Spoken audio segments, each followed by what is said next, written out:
Ibihe byiza abakunzi bacu kuri Rwanda Burundi TV, ngiye mwumva inyuma ya kamera nk'ibisanzwe ndi Geopolitical Analyst Kofi musanzwe menyereye hano. Uyu munsi nongeye kwakira umugeopoliticien nawe wiyeteresa mu byo gukurikirana uko isi iri guhindagurika mu bya geopolitique, ndetse akunze gukora ama documentaire ku bintu bigiye bitandukanye, yaba ari scientifique, yaba ari historical, yaba ari sociological, byose arabikora. Ndetse akunda no kugaragara kuri televiziyo imwe harya yitwa Ahupa Visual Radio. Ahupa Visual Radio. Abamukurikira bwo musanzwe mumuzi. Ese Pascal wasuza abantu bakurikira Rwanda Burundi?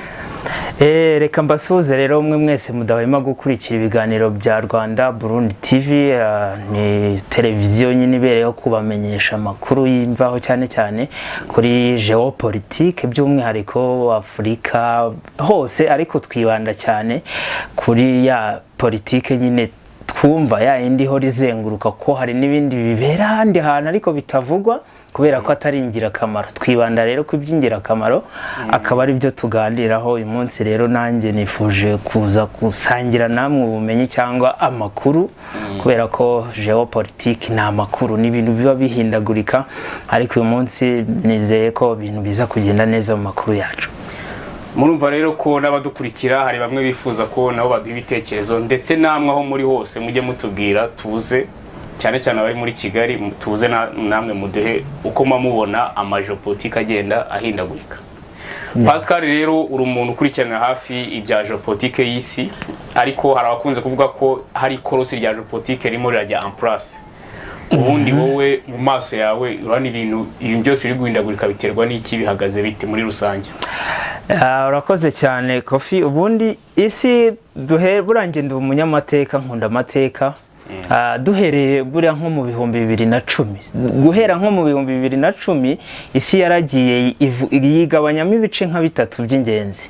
Igice cya mbere 2010-2011 hari nk'inkundura yo guhirika abayobozi mu bihugu bitandukanye by'Abarabu.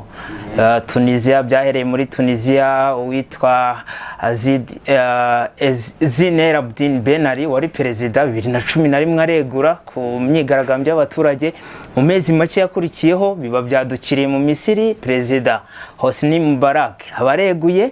Mu mezi yakurikiyeho n'ubundi 2011 Colonel Muammar Gaddafi, intambara yo kumuhiga murabizi yamaze hafi umwaka, nawe aricwa avaho. Ubwo muri Syria babyimukiyeho nka 2012, naho ubutegetsi bwa Leta Zunze Ubumwe za Amerika cyane cyane bwashaka guhirika perezida Bashar al-Assad, ariko Burusiya buza kumuryamaho ntiyagira icyaba. Ariko iyo ni inkundura yo muri kira kigobe cy'Abarabu.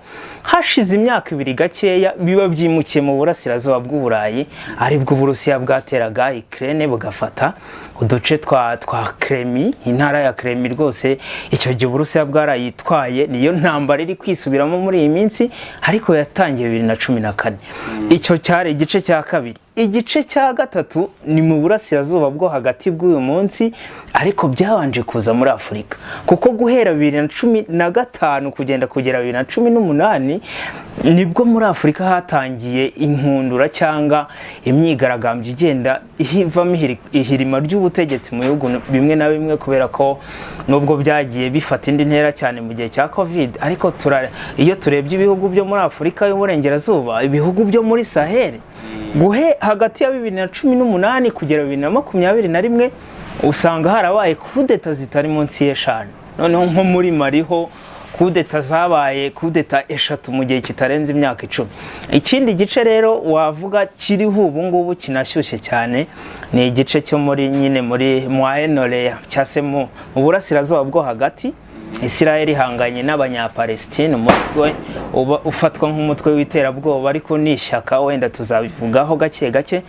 Muri geopolitique rero nk'uko wari ubimbaje, nashaka kubanza kuvuga ku isi irimo ibice ubu ngubu nka bitatu by'ingenzi. Intambara ya Ukraine n'Uburusiya, ikabamo intambara ya Israel n'umutwe wa Hamas muri Palestine by'umwihariko mu ntara ya Gaza, ikaba noneho n'intambara iri muri Afurika by'umwihariko y'Iburasirazuba niyo hagati.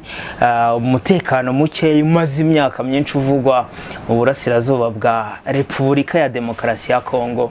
Mu by'ukuri n'ibyo bice bitatu geopolitique muri iyi minsi iri kwibandaho. none ibyo bintu byose kuki biri guhindagurika bigamije iki? ubundi politike, ubundi Saddam Hussein 2006 kuko nibwo wavuga ko nibwo yishwe, ariko yari intambara yo kumuhirika yatangiye mu 2003, leta zunze ubumwe za Amerika zimushinza gufatanya na Al-Qaeda nyuma y'ibitero byo kuwa 11 Nzeri. Kumuhirika rero bimaze biri kuba, cyangwa se intambara yo gutera Iraq ni intambara yamaze imyaka myinshi, n'ubu babara ko itararangira kubera ko haracyari udutero shuma tugaragaza ko nyine ari ibisigisigi by'iyo ntambara. Ariko urebye aho hantu muri ibyo bihe nibwo Saddam yigeze kuvuga ijambo rikomeye, aravuga ngo ubundi politike ni ukwereka abantu ko uzakora gutya ntubikore, ariko na bya bindi wapanze gukora nabyo ntubikore. Ni ukuvuga ngo ni umukino w'amacenga. Impamvu rero wenda nsubiza icyo kibazo warumbaje ngo kubera iki bimeze gutya, icya mbere politike y'isi ishingiye ku bintu nka bitatu by'ingenzi. Icya mbere ubukungu bw'ibihugu, icya kabiri ubuhangange, buri wese arashaka kuba igihangange mu buryo bwe, muri bwa buryo nyine abandi bamuyoboka. Icya gatatu ni ukwiteganyiriza cyangwa se guhimba hazaza, cyangwa se guteganya nyine hazaza ha buri gihugu, nibyo bishingiyeho nyine. Niyo mpamvu ubona byimuka, ejo bundi bizajya mu kandi gace, ariko ntabwo intambara zizashira, ntabwo zashira. Amerika nk'igihugu cy'igihangange cya gisanzwe kiyoboye isi mbere yuko habaho ayo mavugurura tubwiye, noneho politike y'ubu ngubu ayo mavugurura Amerika iri kwitwaramo gute? Leta zunze ubumwe za Amerika, ubundi wenda Perezida Vladimir Putin nubwo hari abantu batamwemera, niwe wigeze kuvuga ko mu baperezida 45 bayoboye Leta zunze ubumwe za Amerika gushyiraho 46 Joseph Biden uyu munsi uyoboye, avuga ko ari we mu perezida w'umunyantege nke yabonyemo. Impamvu nuko si uko ari umunyantege nke, ibyo kubivuga nyine ni agression, no gusembura.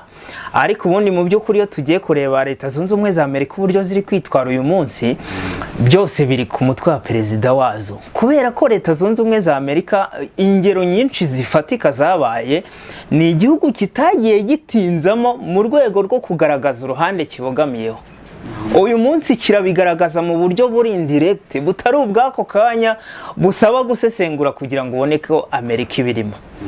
Uko rero Amerika iri kwitwara, ntekereza ko ngewe bizagirwamo uruhare cyane, impinduka zabyo zizagirwamo uruhare n'amatora azaba mu mpera z'uyu mwaka. Ariko uko Amerika iri kwitwara biri kugendera kuri politike ya Joe Biden. Joe Biden kuva yakwinjira mu miyoborere mu myaka ya za 70, ni umuntu wagiye mu butegetsi kera, aba meya w'imijyi, ba guverineri, agera haza kuba vice perezida, vice perezida w'ishyaka ry'abademokrats ku gihe cya Obama. Hariya hose yagiye agaragaza, yagiye amera nka wa muntu urumahuhaho, ni umuntu uvuga ibintu mu itangazamakuru akavuga, ariko wategereza ikintu ukakibura, kubera ko nk'iyo bari kuvuga, nk'iyo barimo Donald Trump ni ukunda kubyitwaza yiyamamaza, kavuga ati ngiye ku gihe cyanjye ninjye muntu wayoboye igihugu, ariko nibura Uburusiya ntibwatera ikindi gihugu ndi perezida. Akavuga ati ku gihe cya Obama yahereye kuri Bush, ku gihe cya Bush mutoya nyine, George W. Bush 2001-2009, ati George Bush ku gihe cye Uburusiya bwateye Georgia, ni agahugu k'Iburayi nyine, Uburusiya bwarakigaruriye. Ati ku gihe cya Obama Uburusiya bwafashe intara ya Crimea nk'uko twabitangiriyeho muri Ukraine. Ati ku gihe cya Biden Uburusiya burongeye butera Ukraine. Ati ariko kuri manda yanjye ntago nigeze ndebera, kandi ko kukumva harimo kuri, kubera ko Joe Biden nubwo atanga intwaro, yafashije Ukraine ayiha intwaro wenda kugira ngo yirwaneho ihangane n'Uburusiya, nubwo ubona ko ari intambara yabuze, noneho formule yatangiye abantu bumva itazamara n'icyumweru, ariko ni intambara ubona yabuze formule. Ejo bundi 24 z'ukwa kabiri zaba yujuje imyaka 2 itangiye, ariko ubu nta, usibye wenda abantu barapfuye, hari imfungwa z'intambara, hari inkomere, hari abavuye mu byabo, ariko nta muntu uzira ntambara hanizerekeza. Ni ukuvuga ngo Amerika itanga ubufasha, ariko mu buryo butari direct. Kera Amerika yahitaga irasa, kuko naguhaye urugero rwo kujya guhirika Saddam Hussein muri Iraq, guhirika Gaddafi, nubwo ari OTAN, ariko OTAN ni Amerika. ku gihe cya Biden bigaragara ko Amerika yagiye ibi gihugu kigaragara nkaho kidashaka kwivanga cyangwa se kwiteranya kigatwara ibintu gakeya, ari nayo mpamvu ubona intambara zitari kurangira. Igihugu cy'Ubushinwa cyo muri ayo mavugurura kikwitwara gute? Ubushinwa ubundi mbere na mbere Ubushinwa bwo kuva Xi Jinping yaba perezida ubona ko we ahangayikishijwe mbere na mbere no kubanza kwigarurira umugabane wacu, kuko umugabane wa Afurika buriya haba n'amateka agaragaza ko mu myaka ya kera cyane cyane mu kinyejana nk'icya 17 hahoze hari ubwami bukomeye. Buriya bakubwira ko hari ubwami bwitwaga ubwami bwa Kongo bwayoborwaga n'umwami Mbanza Kongo wari warahawe izina rya batisimu rya Alfonso wa mbere na Kiliziya, ariko papa wari uri icyo gihe yaje kohereza abakoloni b'abaportuge, kubera ko abakoloni buriya bajyaga boherezwa muri Afurika na papa niwe wabaga uburenganzira akavuga ngo mugende hano mukore gutyo.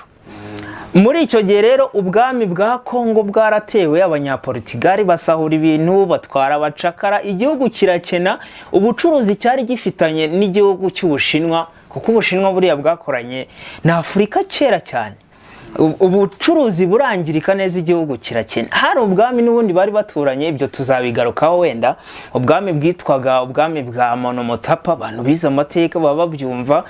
Ubwami babyitaga cyangwa se mwene Motapa, nabwo bwari bukomeye, bwari bufitanye ubucuruzi bukomeye na Australia, kuko ujya ubibona ko ubaze kuva muri Afurika, uciye muri Afurika y'Uburengerazuba waca mu nyanja y'Ubuhinde ugakomeza muri Oceania.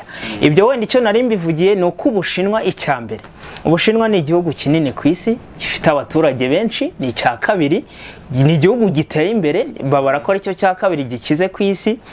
Mu rwego rero rwo gushaka kwavansa mu gihe abandi bahugiye ku ntambara, Ubushinwa burashaka kubanza kuba inshuti na Afurika mbere y'ibindi byose. Nubwo wenda n'Uburusiya bwabijemo, ariko Uburusiya ni inyungu za politike cyane kurenza uko zaba ari inyungu z'umutungo kamere uko Abashinwa babikora.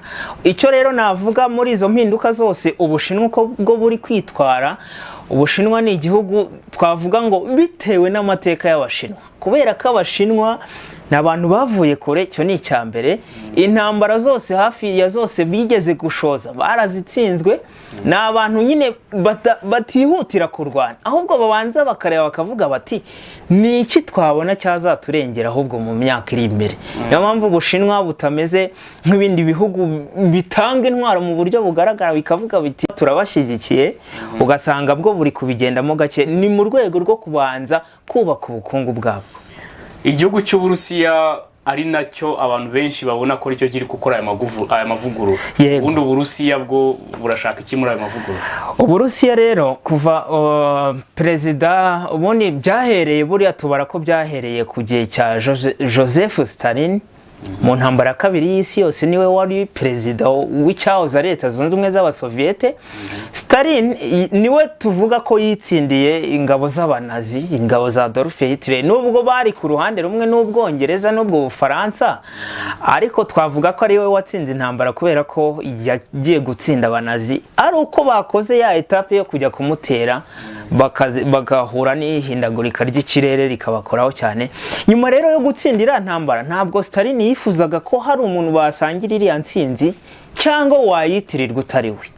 Guhera hariya hantu rero igihugu cy'Ubwongereza, Uburusiya n'Ubufaransa byasigaye ari ibihugu bikorana ariko bitameze nk'abantu bafatanyije gutsinda umuntu umwe mu ntambara. Cyo nshaka kuvuga, Joseph Stalin amaze kuvaho agasimburwa na Boris Yeltsin. Ku gihe cya Boris Yeltsin niho intege nke zagaragariye. Amerika isenya Leta Zunze Ubumwe z'Abasoviyete, iyo ntambara urayizi, yarangiye muri za 1991. Putin rero wari perezida, wari umuyobozi wa KGB, ni urwego rwabo rw'ubutasi.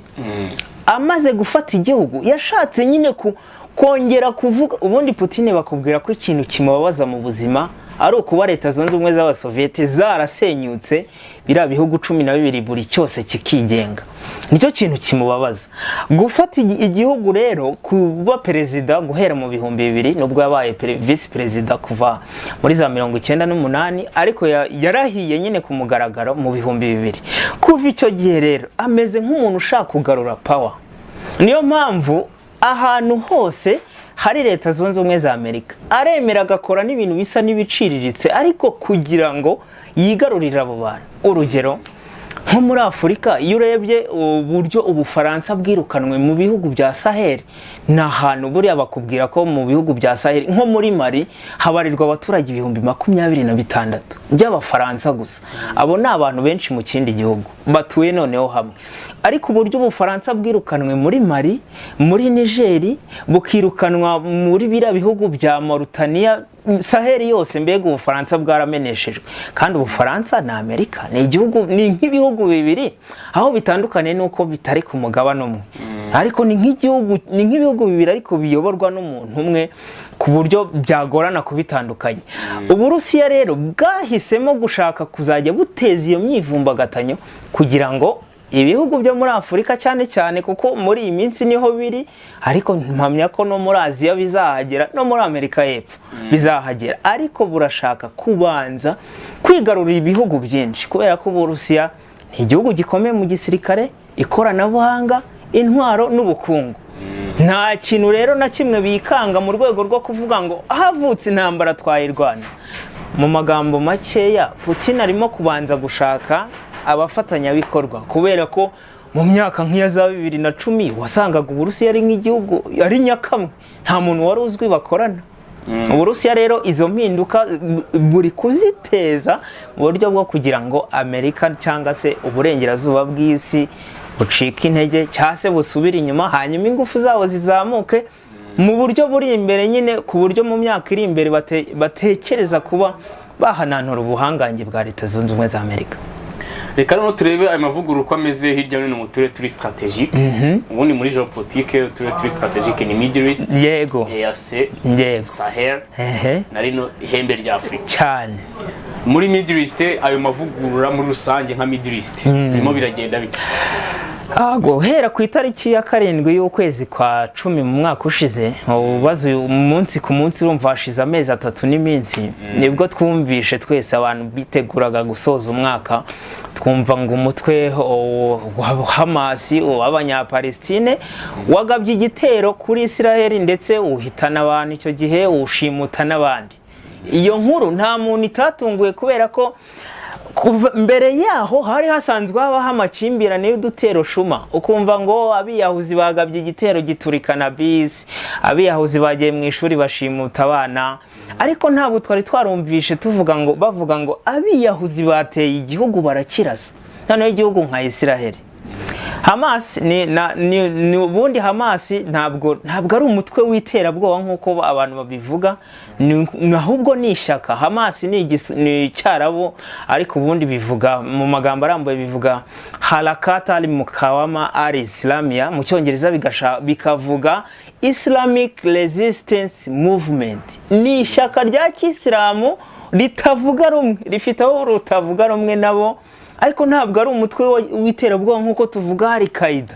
Al-Qaeda y'ibifite n'ibirango ikanabyigamba, yego nibyo bigira ibirango, ariko yo ntabwo igenda ngo nigambiye guturitsa ibisasu. Kuko Hamas irwana mu burasirazuba bwo hagati, nta muntu wigeze wumva Hamas ngo yaturikije abantu muri Indonesia nk'uko Al-Qaeda yabikoze. Al-Qaeda yaturikije abantu muri Indonesia, i Paris, i Madrid, i Nairobi. Urumva Al-Qaeda yo ku isi hose irahagera. Icyo ndi kuvuga rero, Hamas uwo mutwe, iryo shyaka, kuko ni umutwe washinzwe mu myaka ya za 80 ku gihe cya perezida bavuga umuyobozi. Palestine we ntabwo igira perezida, bavuga umuyobozi wa Palestine, kubera ko mu bintu bigaragara muri geopolitique igezweho, Palestine nta gihugu ifite, bayambuye ubutaka. Ni igihugu kiraho mu kirere, biranditse, bifite ibendera, bafite ibintu byose, ariko iyo ugiye gushaka ubutaka muri Palestine ntabwo habona neza, usanga ari ibintu. Niyo mpamvu ntekereza ko ariho byavuye ibyo by'umuyobozi. Icyo rero narindi kuvuga, Hamas igaba kiriya gitero hahise havuka ibintu bibiri. Leta ya Israel urabizi ko higeze gucamo imyaka Benjamin Netanyahu akava ku buminisitiri, kiriya gihe nibwo ubuhezanguni, reka mvuge ubuhezanguni, amaze kuvaho nibwo ubuhezanguni muri kariya gace bwabaye nk'ubutera imbere cyane. Imitwe muri za Yemen irakura, muri za Jordania, muri Israel, ubwo ni Palestine, iyo Hamas igira imbaraga. Ariko ni umuntu wahoze cyangwa se abayahudi mu myumvire yabo si bose, ariko abo hejuru ku ruhembe ubundi ni abantu batifuza ko hari umunyapalestine wabaho. Hanyuma EAC yo bihagaze bite ko naho tubabona intambara? Muri EAC rero ubundi intambara yayo ngeyeho ukuntu nyisobanura, ni intambara iterwa n'ubukungu buhari, kuko iyo butaza kuhaba biragoye ko twari kuba twumva ngo mu burasirazuba bwa Kongo cyangwa mu mashyamba ya Kongo habarirwa imitwe yitwaje intwari irenga 100. Iyo mitwe rero, iriya mitwe ikintu kibeshaho ni kimwe, iriya mitwe iragenda igafata ubutaka, haba hari abaturage ikabashimuta cyangwa ikabirukana, igafata ubutaka. Kongo ni igihugu gikungahaye, igacukura amabuye y'agaciro, igashaka abafatanyabikorwa mu bihugu by'i Burayi cyane cyane bifite inganda ziteye imbere, ikabaha intwaro, ibyo bihugu bikabaha intwaro, bo bakabiha wenda amabuye y'agaciro cyangwa peteroli aho bafashe, kuko niko za FDLR zikora, niko za M23 zikora, niko Boko Haram ikora hose. Usibye nk'ari Shabab ifite agashami wenda mu bihugu utavuga ko birimo ubukungu buhambaye, ariko hari Shabab nayo buriya wavuga ngo ni nk'agashami kiriya mitwe n'ubundi yindi ya Kisilamu ikomeye yanabayeho mbere. Icyo nashaka kuvuga rero, intambara yo muri EAC cyambere iterwa n'ubukungu buhari, umutungo kamere uri munsi y'ubutaka niwo bose bamaranira. Niyo mpamvu uyu munsi tuvuga ngo Kongo ibura stabilité. Mu by'ukuri Kongo yabona stabilité si uko ibi nayobowe nabi, ahubwo abo bantu baza bakayihuriramo bashaka buri wese ngo nkuremo ibi, nibo batuma hahora intambara. Ihembe rya Afurika naho ko tujya tubona ngo muhara ngo Tigre, ibirabyo ni ibiki? Inyeshyamba ubundi za Tigre, iyo hataza kwitabazwa intwaro z'ikoranabuhanga zigezweho, ziriya ntambara ziriya nyeshyamba cyangwa ziriya ntagondwa zidafite, nta n'ubwira ntambara yari kuba ikiriho. Ziriya nyeshyamba zari kuba zarahiritse ubutegetsi kera byaranarangiye. Ariko Ethiopia yaratabaje, murabyibuka mu myaka za 2021 hari igihe cyageze mu binyamakuru kabuzi ko buri munsi uza kubona inkuru y'igisirikare cya leta n'inyeshyamba za Tigre mu ntara ya Tigre. Imirwano yari ikomeye nibyo, ariko mu ihembe rya Afurika iriya mirwano yo ihari akenshi ni imirwano ngewe nita imirwano yo kurangaza abantu. Dore ukuntu ndi bubisobanure. Ni imirwano nakwita yo kurangaza abantu, kubera ko nk'iyo urebye iriya ntambara se y'igisirikare cya Ethiopia n'inyeshyamba z'umutwe wa Tigre nta muntu uzi ukuntu yarangiye. Batubwira ko yarangiye ngo inyeshyamba zikamanika amaboko.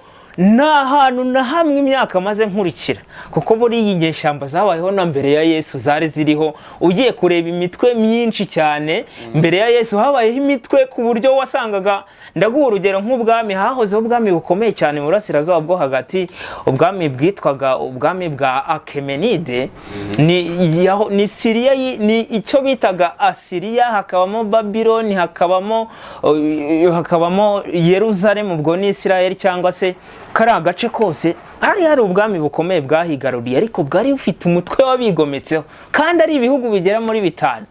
None rero kumbwira ngo inyeshyamba zifite abarwanyi hafi 25,000 nibo babarurwaga b'inyeshyamba za hariya mu ntara ya Tigre, bose ukambwira ngo bamanitse amaboko. Ntago ari ibintu bijya bipfa kubaho. Umutwe umanika amaboko ni umutwe mutoya cyangwa utaramenyekana, cyangwa se warashweho bikagaragara ko bawukubiseho umuriro bakavuga bataho kubura ubuzima, reka tuyamanike. Iriya ni intambara nge niti yo kurangaza abantu, kubera ko iyo ugiye kureba iriya ntambara yabaye nk'ibisikana n'intambara yo muri Sahel yo guhirika ubutegetsi mu buryo bukurikirana. Mbese muri Burkina Faso ubutegetsi bwarahiritswe inshuro 2 zose mu mezi atagera no kuri 12. Icyo gihe Ubufaransa bwabaga bubirimo bakavuga ngo barabwirukanye. Muri Mali Assimi Goïta yahiritse ubutegetsi kabiri, 2012 ubwo bitaga Keita, irindi zina niriza ndaribabwira, ariko ubwo Boubacar Keita ubwo yahirikwaga 2012 abantu bari bazi ko ibintu bigenze neza nta kibazo, ubutegetsi bugiye kujyaho ibintu bikagenda neza. Ibrahim Boubacar Keita noneho we guhirikwa kwe byatewe n'Abafaransa, kubera ko abanyamari barigaragambyaga bakavuga ngo ni gute igihugu kimaze imyaka 9 mu gihugu, bo babaraga imyaka 9, ni gute igihugu kimaze imyaka 9 mu gihugu cyananiwe kutugarurira umutekano, cyitwa ko ari igihugu gikomeye kitaganira n'ibyihebe, ukabona ari bwo ibyihebe bikomeye muri Mali, icyo gihe Boko Haram muri Nigeria na Mali muri iriya myaka yacaga ibintu, ukaba ubona ari bwo ibintu bikomeye. Ibyo bintu wabisobanura gute? Egura cyangwa ubirukane. Yahisemo kwegura ku bw'ingufu z'abaturage. Ariko nka 2020 ubutegetsi buhirima, hakajyaho Sandaogo Damiba ashyizweho na bari bazi ko ari umuntu ugiye kuyobora inzibacyuho gatoya, ibintu bikajya mu buryo. Nyuma y'umwaka umwe, amezi make rwose, kuko 2021 nawe yahise ahirikwa. Ikintu yazizijwe n'iki? Bamushinjije gushaka guhindura guverinoma ku itegeko yari yahawe na leta y'Ubufaransa, atabwiye Assimi Goïta n'abasirikare be bamuhaye ubutegetsi, birangira bamuhiritse bafata ubutegetsi. Iyo nkubiri yo guhirika ubutegetsi muri Mali, Burkina Faso, Niger, byose kandi ukabona ko bihurirana, cyangwa bijya guhura cyangwa bijya kubera rimwe. Ubwo nirinze kuvuga kwa Alpha Condé muri za Guinée Conakry, nirinda kuvuga impfu za General yitwaga Marshal Kane kumugabanyiriza, Marshal Idriss Déby Itno muri Chad. Ibyo bintu byabaye, iyo ugiye gusoma nk'amateka hagati ya 2019 2021, ukabona habaye impinduka z'ubutegetsi nk'umunani mu bihugu 5. Haba hari umuntu bitera, kandi umuntu bitera niwe wateye iki? Wateye intambara muri Tigre, murangarirayo binyamakuru, kugira ngo abantu bakomeze gusahura umutungo kamere, kubera ko nka Niger igihugu gifite ibirombe bya uranium ikiro. Yego, urumva rero kuyishozamo intambara cyangwa kuba wahirika ubutegetsi cyangwa se ugateza akantu kari burangaza abantu, ntago ari ibintu bigoye ko muri geopolitique uzabicunge. Ari umuntu uzana akantu kakarangaza abantu, ubundi agakora ikintu. Burabana kubwira ko Uburusiya bira bintu byo kwivanga mu matora ya Amerika 2020 bwari uburyo bwo kuyobya abantu ngo bagume basarire muri ibyo. Uburusiya bushoza intambara kuri Ukraine, kuko ntabwo bwari kuyishoza Amerika iri standby ivuga ngo tumeze neza, turi stable, nibakora iki turitambika. Noneho reka turebe rero ubundi dusobanuye muri rusange, ko reka turebe intambara ku ntambara. Intambara Ukraine itangira warabibonaga uburyo abantu basaraguritse, bamwe bagatangira no kwita n'amazina. Hari abavuze ati Notani n'Uburusiya. Yego.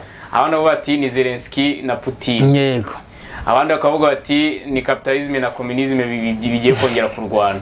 Undi wowe ikiza wayisiri heze. Iriya ntambara nyine icyo wahereyeho ni Notani n'Uburusiya, kubera ko leta zunze ubumwe z'Abasoviet urebye ku ikarita y'isi nyene zahoze zigizwe n'ibihugu 12 ntari burondora, ariko birimo nyine Ukraine n'Uburusiya bw'iki gihe. Ubwo harimo n'utundi duhugu ntakwirirwa nsubiramo. Ibyo bihugu 12 rero bisenyuka cyangwa leta zisenyuka muri 91, buri gihugu kikigenga. Ntago byarigenze, nibyo bivuga ko bisenye leta, ariko ntago ubutaka bwahindutse, aho bwari buri niho bwagomye. Ibihugu bimwe byagiye bijya muri Otani, ibidaturanye n'Uburusiya cyane, kuko nko muri 2008 igihugu bita Lithuania gituranye n'Uburusiya. Lithuania yashatse kujya muri Otani, yo na Georgia nabikubwiye kare ko Bush nyine ku gihe cye Uburusiya bwateye Georgia, byashatse kujya muri Otani, byahamagariwe kujya muri Otani, ariko ibintu byabibayeho byari ibintu biteye agahinda cyane. Uburusiya bwaberetse ko byose bishoboka, ko nko muri Lithuania igitero cy'ikoranabuhanga Uburusiya bwigeze kubagabaho, cyari igitero cyahagaritse ubuzima bw'igihugu minsi 3, muri rurabura, ibikorwa birahagarara, ibitaro birekera kuvura, ariko kwari kubaha gasopo. Icyo nashaka kuvuga rero cya Otani, leta zunze ubumwe za Amerika iyo zigira amahirwe Ukraine ikajya muri OTAN, kujya muri OTAN kwa Ukraine ubona iri mu marembo y'Uburusiya ntaho bitaniye nuko umuntu yaza agahinga mu marembo iwawe, burya bagufite. Icyo rero Putin adashaka nukuba OTAN yagiye, kuko OTAN amabwiriza yayo cyangwa amategeko igenderaho buri gihugu kinyamuryango ubiyoboye, cyangwa se reka tuvuga Amerika mu buryo bworoshye, Amerika yemerewe kugenda igashinga y'ibirindiro Etat Major, kandi gushinga rero ibirindiro bya gisirikare mu kindi gihugu niko twabyita, kubera ko iyo ugiye kureba Ukraine ukuntu imeze ku ikarita neza iri mu Burusiya. Biriya rero byo kuyitera ni ukwamagana igitekerezo cyo kujya muri OTAN, kubera ko biriya bintu byo kuyihamagarira kujyamo byatangiye guhwihwiswa cyane mu gihe cya COVID. Amerika n'ibihugu biyirimo biyisaba kuba yajoyininga ikajya mu muryango, nayo wenda ikabitekereza ikumva nibyo, ariko Uburusiya bwari guhomba ibintu byose iyo iriya Ukraine iza kujya muri OTAN. None intambara Ukraine nimba ikurikira igeze he magingo ye ihagaze bite? Magingo ya rero kubera ko isi yose irangariye mu burasirazuba bwo hagati, ntabwo ibintu ntabwo bigisakuza cyane nkuko byari bimeze 2023 wenda itangira, cyangwa 2022 itangira, ariko aho bigeze ubu ngubu nyuma yaho leta y'Uburusiya nyine yo ibaye nk'ivuga ngo, cyangwa se ibaye nk'imenyekana ku isi hose ko isigaye ikoresha abacancuro, bisigaye bigaragara ko nyuma y'impfu z'abasirikare ku mpande zombi, nyuma yo gusenyuka kw'ibikorwa remezo, nyuma yo kurahiza abaturage bamwe bakemera kwitwa Abarusiya bakavuga ngo tubaye Abarusiya, bari abantu ubundi ni abantu bamwe nyine batandukanyijwe wenda n'imipaka ishushanyije cyangwa amazina, ariko ni bamwe. Kurahiza abo bantu, kuvuga ko wenda turi gusaba inkunga, Ukraine iri mu bihugu muri iyi myaka ugiye n'uyo wasoma Ukraine uzasanga iri mu bihugu byahawe inkunga ikomeye cyane. Ko iyi inkunga no kugira ngo yikomende yikoma Uburusiya, ariko Uburusiya ni igihugu gikomeye. Inkunga zose bayiha intambara naniwe kurangira, kubera ko Uburusiya buhugiye muri ibi bintu tuvuyemo mu kanya bya Afurika. Uburusiya bushize amaso kuri Sahel, niyo mpamvu ubona hariya mu burasirazuba bw'isi byabaye nk'ibicecetse gato, ariko si uko batarwana, si uko n'abantu badapfa. Buriya bakubwira ko uriya mutwe wa Wagner ufite abarwanyi barenga 25,000, gufatamo rero abasirikare nk'ibihumbi 10 akavuga ati mugende murinde imipaka ntihagire umunya-Ukraine uzakora iki, ni ibintu bishoboka. Ariko target yabo muri Afurika nimara kugerwaho, cyane cyane iki kintu cyo kurangiza ibi bintu byakurikiye amahirima y'ubutegetsi bikamara gutuza, ushobora kuzajya kubona ukabona iriya ntambara irongeye irazamutse, ariko ntabwo yarangiye. Ni intambara yabaye nyine nk'ishwekereye kubera impamvu runaka, kubera ko Uburusiya buri ahandi hantu bushyize imbaraga ahandi hantu ariho kwigarurira imikoranire n'ibihugu bya Afurika. Zelensky yijeje abantu ko agiye gukora icyo twita contre offensive akavana ingabo z'Abarusiya ku butaka bizashoboka. No kuvuga ngo biriya bintu yavuze ngiye mbibara mu buryo bubiri. No kuvuga ngo icyambere ashobora kuba yarabivuze kubera ko yizeye ko wenda Amerika ishobora kumuha ubufasha, cyo ni kimwe. Ikindi cya kabiri ashobora kubivuga kubera wenda iterabwoba, agira ngo abo Barusiya nabo bumve ko ashoboye. Igihugu ku gihugu ntabwo twabigereranya, ariko Ukraine iracyahagaze kubera ingufu z'amahanga. Ubudage bwayihaye intwaro, Amerika nta gitazi yihaye, ibihugu byinshi byagiye bitanga intwaro rwose, kuko hari naho umwami yacyuriye umuminisitiri w'intebe ko agikwiye kujya gusaba amafaranga Zelensky kuko afite menshi barayamuhaye. Bira byo kuvuga kuriya ni za mechanisme de défense mu ntambara, biragoye ko Uburusiya yabusubiza inyuma. None zarangira gute? Iriya ntambara uburyo bwo kurangira ni bumwe bwonyine, nuko Ukraine yareka igitekerezo cyo kujya muri OTAN, cyangwa se ibyo bihugu birimo leta zunze ubumwe za Amerika ziri kuruma zihuhaho zidashaka kwiteranya, ikavuga ngo noneho ingabo za OTAN turazizanye, reka turwane noneho byeruye. Nubwo buryo bubiri yarangira, hari ukumanika amaboko bakanga kujya muri OTAN, cyangwa se OTAN yikaza. Naho bino by'udutero Uburusiya bwaduteye, bwatwaye abaturage, bwatwaye agace, biriya byo bizahoraho kubera ko Ukraine nacyo ni igihugu kinini, cyo ni icyambere gifite abasirikare, ntabwo bakinesha burundu ngo birangire. N'impamvu kitayamanika ni ukugumisha mu mutwe kumva ko ngo bazabafasha. runaka azabafasha. Niyo mpamvu intambara itapfa guhita irangira.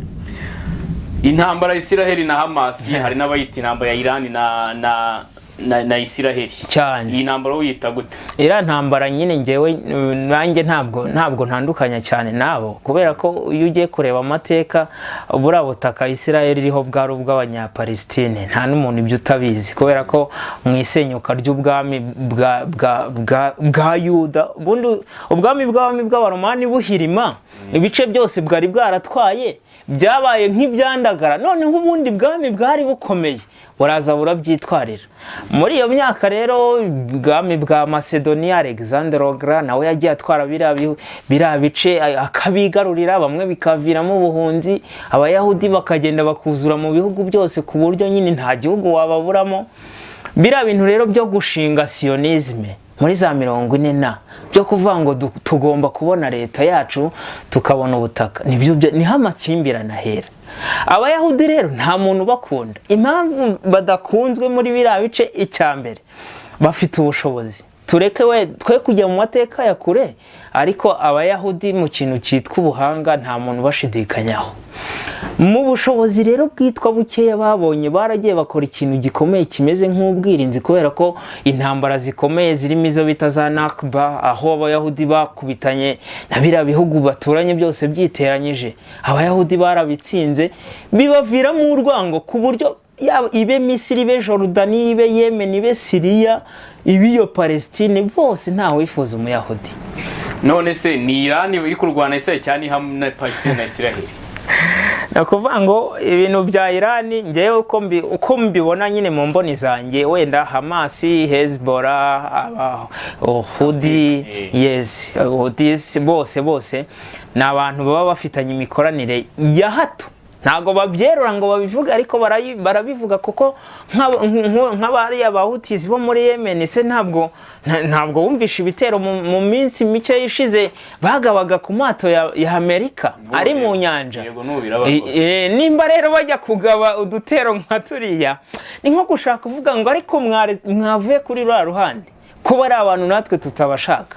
Icyo mvuga, Iran mu buryo buri indirect biriya bintu birimo, kuko Hamas ikura inkunga muri biriya bihugu. Iran iri mu bihugu bikize muri Aziya, ibatera inkunga, nubwo atari uburyo bugaragara buri direct basobanura, ariko ibatera inkunga. Ntabwo abasirikare ba Hamas bonyine bashobora kurwanira ntambara. Hamas Netanyahu ayikuraho biragoye. Ni nko kuvuga ngo urabona wenda imibu iri mu nyamaswa zororoka cyane kurenza izindi. Imibu nayo nta burambe bwo kubahigira burebure, ntabwo igira ubuzima bukomeza, ariko imibu irororoka ku buryo utekereza kuvuga ngo wenda ni nko ibyo kuvanga arakuraho Hamas. Nashaka kuguha urugero, ni nko kuvuga ngo urashaka kurimbura imibu. Nimba ku munsi havuka amamiliyaridi y'imibu, urayirimbura gute? Ntabwo bishoboka. Icyo nemera, ashobora nyine gukomeza gukora ibi bikorwa birimo ibyaha by'intambara, akamera nk'usibanganyije igihugu, ariko njye mpamya ko buriya abarwanyi Ese Hamas ivuka buri kanya, ivuka nk'imibu nayo. Aya Hamas ntabwo ivuka nk'imibu, ni umutwe, nabikubwiye, ni movement rero ntabwo iba ahantu hamwe, iba ifite amashami. Muri Gaza niho ku cyicaro gikuru, ariko ntabwo muri Yemen twababura, muri Jordania ntitwababura, muri Iran ntitwababura, kandi ibyo bihugu byose bifite ubusugire. Na Turukiya ni igihugu gikomeye. Ntabwo abarwanyi ba Hamas nk'uko Mossad yirirwa ivuga ngo iri kubahigayo, bivugwa ko hari abasirikare ba Mossad bagafungwa kubera kuvuga ngo bari mu maoperasiyo yo gushaka abarwanyi ba Hamas. Hamas iri ahantu hose ku isi, kuyirimbura byo biragoye, ntabwo bishoboka. Hanyuma reka tugaruke hano muri kano karere, naho tuhabona intambara yitwa ko ihoza ingabo za Kongo na M23. Yego. Ubu tugitangira tugiye ko intambara y'ubukungu, ubundi ntago yafite imizi muri history, kuko tugiye kuri umunyamateka. Amateka hariya rwose yo hari icyo bivugaho, ariko M23 ku itariki 4 z'ukwa kane ni umutwe uzaba umaze imyaka 12 uvutse, kubera ko washinzwe ku itariki ya 4, watangiye imirimo yawo kane kuvuga, kuko igihe washingiweho ni iriya tariki 23 y'ukwa gatatu, ariko watangiye imirimo yawo ku itariki 4 y'ukwa kane 2012. Ni umutwe rero umaze imyaka 12 urwana. ni umutwe wageze hagati niba mubyibuka neza nka 2015 kugera nka 2019 twumva byaracecetse tugira ngo nta nukibaho ejo bundi uragaruka aho mvuga rero bihurira n'amateka M23 nyine Kongo ni igihugu kinini kirimo ibice by'abantu batandukanye amoko atandukanye nubwo wenda ikinyarwanda kirakeneye iyo byise amoko hari abantu babyumva nabi ariko byo mu cyongereza bita tribe cyase nyine ubwoko bw'abantu bitandukanye abantu cyangwa nyine abantu ntabwo ari kimwe babirimo suko batari abantu bose ni abantu ahubwo kuvuga ngo aba bahoze kuri ubu butaka aba bahoze kuri ubu hanyuma bisanga bimeze gutya kubera umupaka wakaswe gutyo ni nayo mpamvu ni nacyo ikibazo cya mbere kinakomeye nubwo twavuze ko ari ku bukungu ahantu amateka ahurira n'iriya ntambara nuko muri M23 harimo abantu bavuga ururimi rw'ikinyarwanda kandi ari abanyekongo bo bavuga urwo rurimi kubera ko gusa bakase umupaka bikarangira bisanzeyo bari ku butaka bwabo ubaze n'ibisekuruza n'icumi wasanga ariho ariko uyu munsi hakaba hari umuntu uri kubamagana ati ntago mwe muri abaha ni nkuko umuntu yaba amaze imyaka tuvuge wenda umuntu amaze imyaka ahantu runaka hamaze imyaka 10 undi araje wenda w'umwimukira nyuma y'umwaka wa 12 aramubwira ati uzi n'ikindi we ntabwo hana iwanyu uwo muntu usibye no kuba atabyumva binamuremamo kamere mbi y'uburwanyi ariko M23 ntabwo ari umutwe uraho gusa ngo urwanira kwishira ukizana gusa ni umutwe nyine uri mu kazi ushaka ntago gahunda so gufata igihugu uko mbibona so gufata igihugu ni umutwe ubundi urwanira navuga ngo ni nka bwa burenganzira bwa muntu ugivuga batureke hano n'ubutaka bwacu twibereho dukure dukire dukungahare tugire imiryango mbega bashaka kuyimura ntangurane bo barashaka kuyisenya nyine bakayisibanganya kavati hano si wanyu mugende kandi M23 n'umutwe n'abakongomani bari ku butaka bwabo no gushaka kubimura gusa kubera ko wenda batavuga ururimi rumwe nabo iyo babarebye wenda babona hari utundi tuntu badahuriraho ariko n'abakongomani kandi bari kurengera uburenganzira bwabo ko nk'iyo turebye mu gihugu nk'ububirigi ni igihugu kitavugwa muri politike cyane ariko ububirigi usangamo abahorandi ugasangamo abafaransa ugasangamo n'ababirigi kandi abo bitwa abahorandi twe twita abahorandi n'abadage baba ari ababirigi ntabwo umuntu avukira ahantu ibisekuru bitatara bibara agasanga ni muri icyo gihugu ukabyuka ngo ntabwo uri uwaha biteza intambara M23 rero ubona ari abarwanyi barwanira uburenganzira bwabo ahubwo hakazamo kurasa kubera ko na leta ya Kongo ibitaboroheye ngaye nguko rero we Pascal ku mateka tugejejeho ayahuza n'ibyo tubona ubwo abazamukenera tuzongera tumutumire kuri channel arahari ngewe wamuhaye umwanya kugira ngo tugeze ibitekerezo ni Jopo twa Nice Coffee nko bisanzwe ciao ciao